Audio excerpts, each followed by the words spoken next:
Pois é, cada vez mais poder, mas o poder de compra que a gente não vê, porque eu vou trazer um assunto agora para falar sobre um estudo da Federação das Indústrias do Estado de Minas Gerais, a FIENG, que calculou justamente o impacto econômico relacionado à PEC, que acaba com a jornada de 6 por 1, reduzindo a escala de trabalho para 40 horas semanais. O levantamento concluiu que a mudança pode comprometer de 14% a 16% do PIB, com aumento na taxa de desemprego e queda da massa salarial.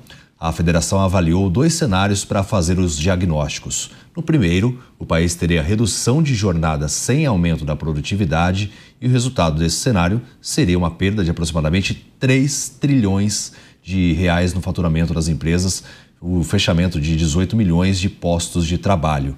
No segundo cenário, foi considerada a redução da jornada de trabalho com aumento de 1% ao ano da produtividade, mesmo com o valor acima da média anual das últimas décadas. O resultado seria de perda de 2,6 trilhões de reais no faturamento e menos 16 milhões de empregos. O estudo tomou como base a metodologia de insumo e produto, a partir do Sistema de Contas Nacionais do IBGE. Começo com você, Beraldo, este assunto falando sobre os impactos econômicos que podem ser causados em relação à redução da jornada de trabalho, como já um projeto de lei trata sobre esse tema. Não, se consolida agora, a partir de um estudo, informações que a gente já deduzia aqui desde o início dessa discussão. Afinal de contas, apenas alguém que não tem intimidade com a realidade do mercado de trabalho pode imaginar que uma proposta como essa ajude a melhorar a situação de emprego do Brasil. É completamente irreal você ter uma abordagem sobre o tema do emprego e da escala de trabalho a partir da imaginação de que o funcionário ele é um pobre coitado, ele trabalha demais e ele precisa ganhar sem trabalhar. Porque o mundo real não é assim. Nós podemos discutir a qualidade do emprego, nós podemos discutir um projeto para o futuro do Brasil que gere empregos com melhor remuneração, a partir de uma mão de obra mais bem qualificada, para que essa mão de obra não precise trabalhar em trabalhos que exigem um esforço maior, mais intenso e tal, possam, enfim, melhorar, prosperar ao longo do tempo. Mas a discussão não é essa, até porque a discussão ela é meramente eleitoreira. A deputada que propôs essa mudança na escala de trabalho não entende absolutamente nada do tema, simplesmente quer agradar uma massa de pessoas que ela precisa para se reeleger. E essas pessoas que também hoje estão aí nessa dinâmica, sobretudo jovens, né? Que vivem essa ilusão de que é possível passar pela vida ganhando dinheiro sem muito esforço.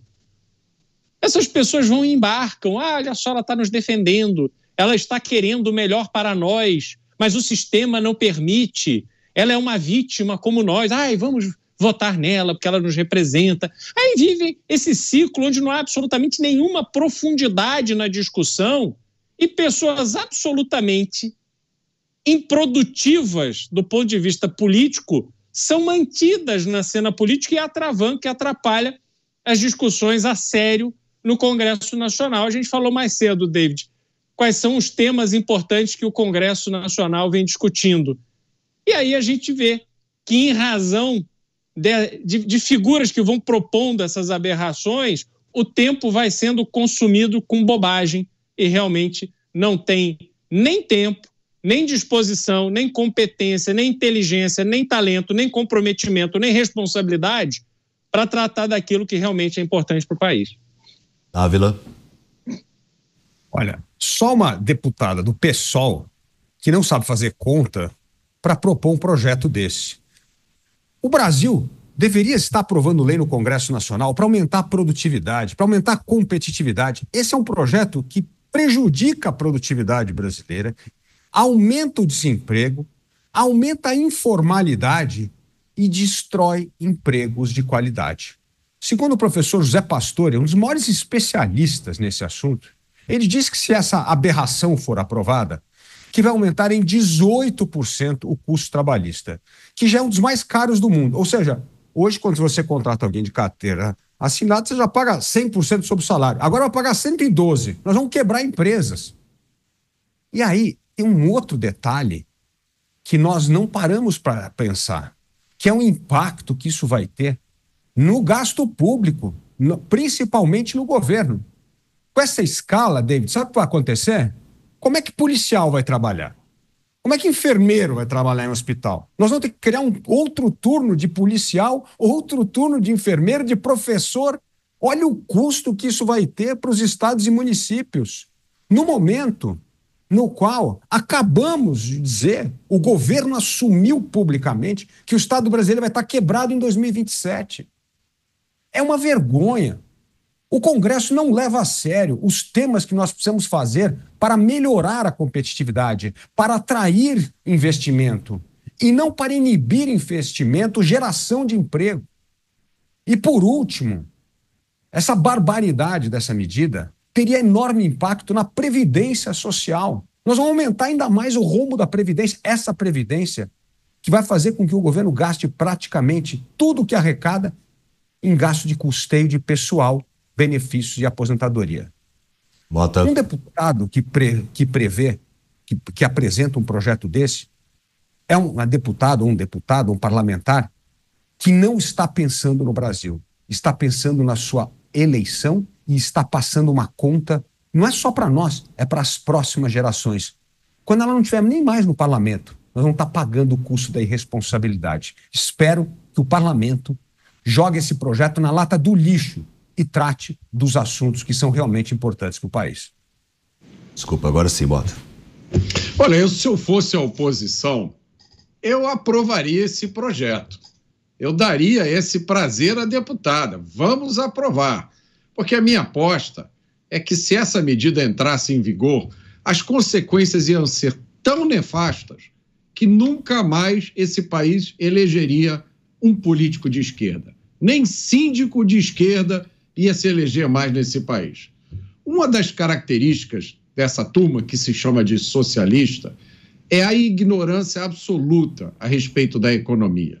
Eles realmente acreditam que você pode criar prosperidade por decreto, basta aprovar uma lei. Essa ideia dessa parlamentar é mais ou menos como você aprovar amanhã uma lei dizendo que o salário mínimo agora vai ser de R$10 mil. Não é? Por que não fazem isso? Por que não sobem o salário mínimo para 10, ou para 20, ou para 30? Por quê? Eu queria que você, espectador, você ouvinte, respondesse essa pergunta. O que é que custa subir o salário mínimo para R$20 mil ou para R$50 mil? Pensa um número aí. A resposta é simples. É que no dia seguinte, as empresas quebram. O Estado brasileiro pede falência. Vão acontecer demissões em massa, fechamentos de empresas, desemprego e miséria. Pois é exatamente esse o resultado de uma medida como essa da parlamentar. Então, eu acho que a oposição devia pensar seriamente nisso. Votem a favor. Vamos dar à esquerda uma lição de economia que ela não vai esquecer nunca. Bom, agora a Federação da Indústria está apresentando números, possibilidades com base em relação a estudos econômicos. Mas muitas vezes o discurso propagado pela idealizadora do projeto é 64% dos brasileiros defendem o fim da escala 6x1. É óbvio que muitos trabalhadores vão falar que querem trabalhar menos, só que a apresentação de cenários em que isso, se fosse empregado na escala 4x3, se tivesse realmente a aprovação no nosso país sobre os impactos econômicos que a gente ia sofrer, isso em momento algum foi falado, né, Beraldo? Pois é, a gente vê essa... É um somatório de coisas, David, em relação ao ponto de vista da população, né? Que acredita que é uma boa ideia ter essa redução da carga horária. Por quê? Porque essas pessoas muitas vezes, e aí de novo, né, às vezes a gente está falando muito de jovens, pessoas que estão entrando na vida profissional com uma percepção completamente deturpada do que é a vida real. Até porque os compromissos e os propósitos que muitos têm não são aqueles que nós tivemos. A ideia de família, de valores, de princípios, do papel que cada um tem na sociedade, o seu comprometimento em construir uma vida melhor, em poder garantir aos seus filhos, à sua família, uma vida de, não, muitas vezes não de conforto, mas pelo menos com uma segurança de que você vai ter ali alimentação, os filhos vão ter boa educação, que você vai poder olhar para frente e procurar caminhos para se desenvolver, para prosperar, para progredir, dar um bom exemplo para aqueles que estão à sua volta. Muitos hoje já não tiveram isso. E, de novo, esse é um problema social porque a instituição fundamental de qualquer sociedade, que é a família, vem sendo atacada e tendo o seu conceito destruído há muito tempo, sobretudo pela esquerda no Brasil, que vem na família, nesta condição de estrutura familiar, em que pai e mãe são as referências dos filhos e zelam ali por valores e princípios que devem seguir com ele a vida inteira, uma resistência a essas ideias do progressismo, essas ideias em que os valores estão invertidos. Isso tudo foi avançando a ponto de hoje as referências que muitos jovens têm da vida são formados a partir de influências completamente inadequadas. Não é à toa, David, que a gente olha para o que acontece nas escolas. Muitas escolas em que absolutamente não há nenhum respeito do aluno pelo professor. O aluno se veste como quer, se comporta como quer. Os próprios pais, quando chamados, vão lá e dão de ombros. Os pais não respeitam a instituição de ensino e os alunos, então, acham que têm razão. Só que aí, quando chegam na vida adulta e tomam um tapa na cara da vida, porque a vida não vai, o mundo não vai se curvar a eles, aí eles se vitimizam. Ai, meu Deus, como pode? Eu não posso trabalhar 6 dias por semana. Então, essas pessoas que são dominadas pela preguiça e pela falta de reação não entendem a vida que nós vivemos aqui. Que, por exemplo, você, David, que tem que acordar de madrugada para fazer reportagem, eu que faço Jornal da Manhã, Mota e Dávila também já fizeram. Eu estou 2 horas antes, acordo 4 horas da manhã, faço o jornal, saio, vou trabalhar, trabalho o dia inteiro, final do dia entro no Pingos, volto, vou cuidar dos meus filhos, dar atenção para minha esposa. É a vida de uma pessoa normal. Isso não me vitimiza, isso não me coloca nem como privilegiado e nem como uma pessoa que espera mais, que o mundo me deve algum favor. O mundo não me deve nada. Ou eu vou lá e vou conquistar, ou então esquece. Eu vou morrer à míngua. Porque assim é a vida real. Então, David, a gente vê que esse tipo de narrativa em torno de uma proposta como essa é só desse tipo de gente que não quer resolver o problema dessas pessoas que têm uma visão deturpada do mundo e da vida, que é simplesmente o voto e que elas continuem mergulhadas nesse abismo da escuridão, circundados pela mediocridade, porque é isso que garante a eleição e reeleição dessas pessoas. E você tocou num ponto que eu acho fundamental, né? Esse desrespeito que hoje é visto entre os jovens em relação aos professores, onde os professores são questionados. Na nossa época de escola, os professores eram autoridades dentro da sala, não que eles fossem autoritários, mas você precisa ter o respeito daquilo que está sendo pregado, daquele que está te ensinando algo. Assim como tem superiores, por mais que a gente discorde de alguma questão, a gente não vai ali ficar questionando o tempo todo as medidas, porque se a pessoa está naquele cargo, naquela função, seja de professor ou depois, futuramente, quando você realmente vai para o mercado de trabalho e tem um chefe, o chefe é que vai estabelecer as diretrizes e ele não está ali por acaso. Mas essa inversão de valores, né? E a gente vai propagando isso e cada vez mais a gente vai vendo esse ciclo. Aí a pessoa, muitas vezes o jovem se sente no direito de agredir o professor, depois de agredir o policial e fica sem limites. Então, assim, realmente essa narrativa que vai sendo gerada, que é muito preocupante em relação ao mercado de trabalho, onde cada vez mais se querem benefícios, mas realmente de ter a efetividade de trabalho não é, às vezes por culpa dessa situação que a gente vive hoje, né, Dávila? É verdade. E, David, veja só que absurdo que é. Quanto mais custoso para uma empresa contratar um trabalhador, maior o desemprego. O Brasil é um país, por ter tanta legislação protegendo o trabalhador e custando caro para a empresa, que nós só temos 40 milhões de brasileiros com carteira assinada. Nós temos mais 40 milhões de brasileiros que trabalham na informalidade. E você ainda tem mais, olha lá, 30, 40 que ainda vive de pejotização, porque tem que criar uma empresa. Então, veja só que absurdo. Se a lei fosse boa, nós teríamos 100 milhões de brasileiros formalizados, CLT, trabalhando. Nós só temos 40, porque é um absurdo o custo.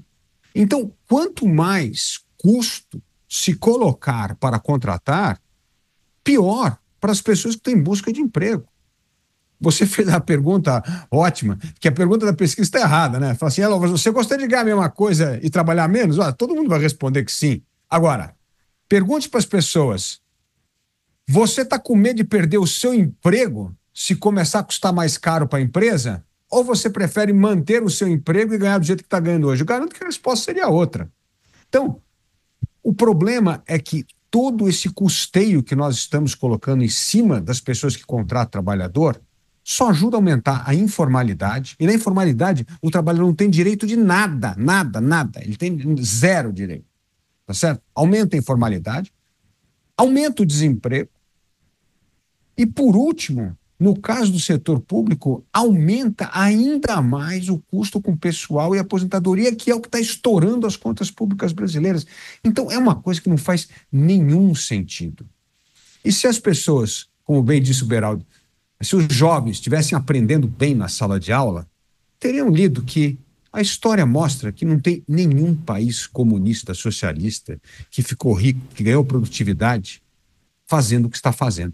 Mesmo a China, que todo mundo gosta de citar, está crescendo o PIB da China porque estava numa miséria danada. Agora, pega o PIB per capita, mas está muito longe, está anos-luz do PIB per capita de uma Europa, dos Estados Unidos, e nunca vai chegar lá.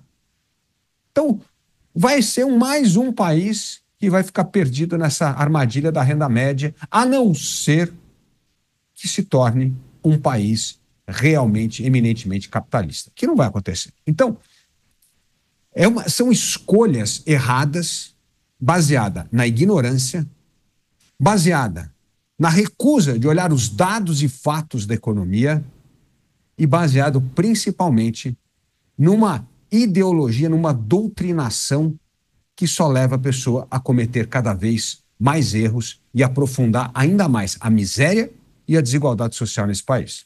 Até porque a gente tem muitos casos, né, onde as pessoas acabam saindo do trabalho de CLT, depois vão fazer algum tipo de bico. Conheço garçons, conheço motoristas de aplicativo, até mesmo quem está no setor público consegue também hoje exercer uma atividade remunerada no próprio setor público, como por exemplo os policiais que eu converso diariamente, que fazem hoje a atividade delegada existente aqui em São Paulo, onde em vez de você fazer um bico para uma instituição privada que é irregular na função, você acaba exercendo a sua função para o próprio Estado. E aí você cria uma escala menor, você também diminui os ganhos, o Mota? Isso é evidente, né, David? Mas a economia tem algumas coisas que são de difícil compreensão. É evidente que todo mundo quer ganhar mais. É evidente que todo mundo quer aumentar o salário. Mas o caminho para isso é uma progressão na carreira. É você produzir mais. Então, vamos supor que você trabalha como carpinteiro. Você quer ganhar mais. Então, você aprende a fazer o seu trabalho mais rápido, de forma mais eficiente ou com melhor qualidade. No Brasil, existe grande demanda de mão de obra para instalações técnicas. Por exemplo, aqui no Rio de Janeiro, é muito difícil você achar técnicos de instalação de ar-condicionado. Vou dar só um exemplo aqui. Tá? Então, se você é um bom técnico de instalação de ar-condicionado, você provavelmente vai ter o seu dia inteiro ocupado. E você pode cobrar mais do que as outras pessoas. O Estado não é solução. Isso tudo que a gente comentou agora tem a ver com a ideia do Estado como o resolvedor de todos os problemas. é aquilo que se conhece como estado de bem-estar social. Então, o papai Estado vai determinar quantos dias você trabalha, quantos dias de férias você vai ter, todos os impostos que incidem em cima do seu salário. É muito fácil para as pessoas entenderem, para o nosso espectador e o nosso ouvinte entender como isso é ruim. Nos Estados Unidos não existe nada disso. Eu me lembro, quando eu fui para os Estados Unidos, há muito tempo atrás, fui morar aí, a surpresa que eu tive, quando eu cheguei nos Estados Unidos, descobri o seguinte: nos Estados Unidos não existe esse negócio de 30 dias de férias, que nem tem aqui no Brasil, por lei. Na empresa onde eu fui trabalhar, por acaso tinha, mas outras empresas, o sujeito entrava e começava a ter 5 dias de férias. Depois, a cada ano trabalhado, ele ganhava mais um. Não tinha seguro-desemprego do jeito que tem aqui no Brasil, não tinha FGTS, não tinha carteira assinada, não existe isso nos Estados Unidos. E aí eu pergunto a vocês, quantos americanos imigram ilegalmente para o Brasil para aproveitar esse sistema maravilhoso que a gente tem aqui? Zero. Na verdade, o que acontece é o contrário, né? O brasileiro abre mão de todas essas maravilhas que a gente tem aqui, dessa escala 6x1 que a deputada vai fazer. Não tem quem não troque isso por uma oportunidade de trabalhar nos Estados Unidos. Por quê? A resposta é muito simples. Você chega nos Estados Unidos com a mão na frente e a outra atrás, mas com vontade e disposição de trabalhar. 5 anos depois, você já tem a sua casa, você já tem o seu carro, você tem uma vida que as pessoas aqui no Brasil levam 30 anos para conseguir. Essa é a diferença. E muitas vezes a expressão que é reproduzida pelas pessoas que buscam oportunidades em outro país, não só nos Estados Unidos, mas lá você trabalha. Beraldo, você que mora por aí, acho que já ouviu essa expressão, né? Exatamente. E tem uma mudança que para mim é fundamental, David, que é o trabalhador, sobretudo o trabalhador nessa faixa de remuneração mais baixa, ele recebe por hora. Então, qualquer jovem, independente da situação da família, ele chega um momento da vida dele, ele vai trabalhar numa lanchonete, num restaurante, numa loja. Isso faz parte da cultura. E lá, ele já, muito jovem, começa a entender que o tempo dele vale. Então, ele trabalha, sabe que vai ganhar X dólares por hora, e quanto mais horas ele trabalhar, mais ele vai ganhar. No Brasil, você não tem essa percepção de que o seu tempo vale. Então, você acorda, aceita trabalhar, porque foi o emprego que você conseguiu, ficar 2 horas da sua casa, aí a pessoa fica ali, no ônibus, apertado, no trem, preso no trânsito e tal, aí 2 horas para ir, 2 horas para voltar, ela trabalha. Quando chega no final do mês, que ela recebe lá o salário, aí, em geral, a pessoa está endividada, ela vai lá, cobre o cheque especial, ou pelo menos um pedaço, cobre mais um pedaço que ela está devendo no cartão de crédito, e ela não se dá conta que o tempo dela está sendo jogado no lixo, porque ela faz esse esforço todo para trabalhar, e quando chega no final do mês, pega o seu salário e vai dar para o banco, além de dar para o governo, em termos de impostos. Então, nos Estados Unidos, a pessoa com a consciência do valor do seu tempo, quando o amigo chega e fala assim, não vai trabalhar hoje não, hoje é sábado, vamos jogar uma pelada e comer um churrasco, ele sabe exatamente quanto vai custar abrir mão de trabalhar. Eu ganho 20 dólares por hora, eu trabalharia 5 horas hoje, ganharia 100 dólares, se eu abrir mão disso, 100 dólares que eu perdi. E aí ele toma a decisão dele. Essa faz toda a diferença, essa mudança faz toda a diferença. Só que no Brasil isso é proposital. Nunca houve interesse do governo brasileiro de permitir que as pessoas criassem a consciência do seu próprio valor. Valor do seu tempo, valor do seu dinheiro. Quanto ela está pagando de imposto, é tudo mascarado. Você vai, compra um item no Brasil, tem lá metade é imposto, você não fica sabendo. Chega nos Estados Unidos, você compra o item e vem na nota, tantos por cento de imposto. Está ali, você está destacado. Aliás, você vê o preço na gôndola e o imposto é adicionado quando você paga. Fica muito claro e evidente. Por isso que quando chega a eleição nos Estados Unidos, A prefeitura vai e pergunta, olha, você quer que a gente invista para recapear a rua ou para fazer uma ponte nova? E você escolhe, porque você entende o valor do seu dinheiro e você tem uma ideia de como você quer que esse seu dinheiro seja gasto. Então são diferenças assim gigantescas.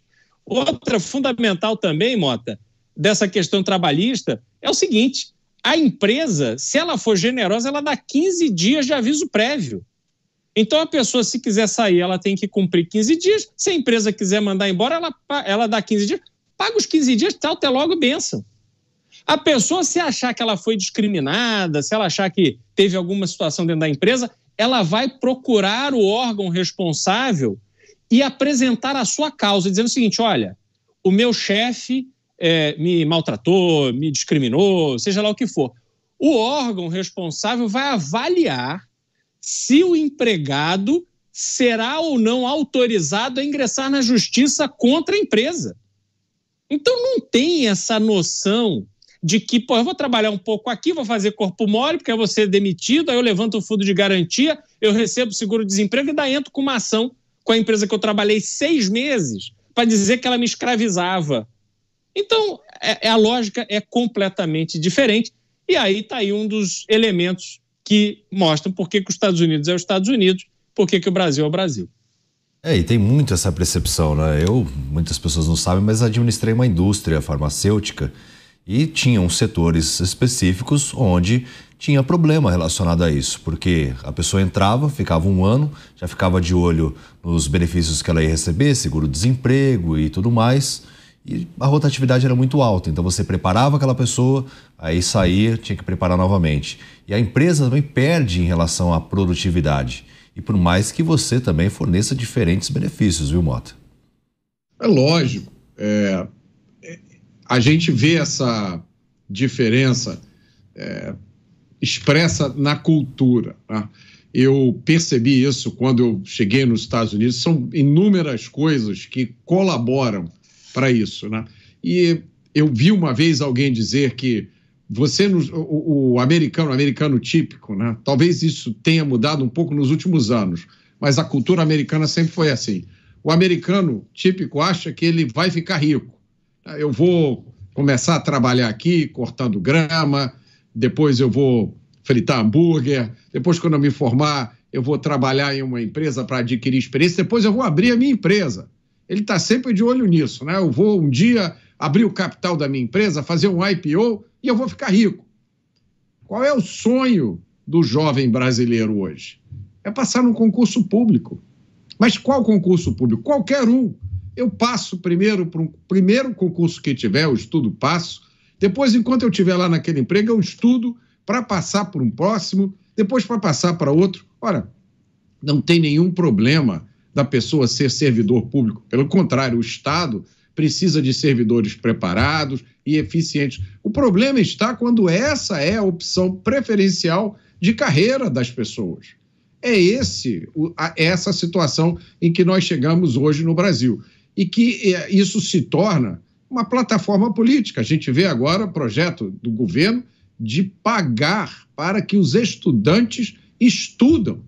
Como assim pagar para os estudantes estudar? Estudar é obrigação do jovem. Ele está construindo o seu próprio futuro. Mas você já acostuma desde cedo o jovem a depender do Estado.